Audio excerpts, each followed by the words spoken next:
how we can communicate better to each other and therefore build the trust that is needed for us to have a very positive and good working environment.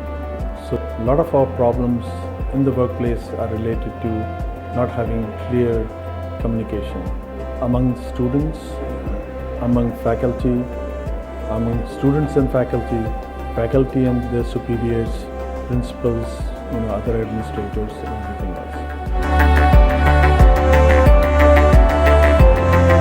Effective cross-functional team management.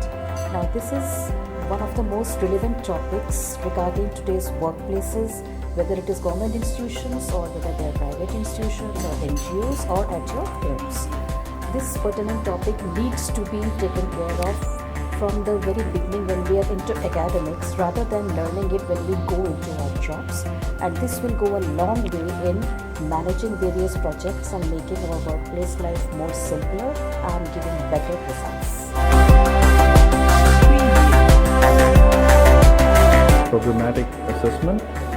This is a program we need to have some standards. Based on those we can have a strategic plan and mission and vision, and then also based on that we can develop a curriculum that is truly mapped so that when the students are getting pieces in different courses, it can be identified as the complete curriculum has been given to the students, and then we can categorize them in such a way so that we can map the curriculum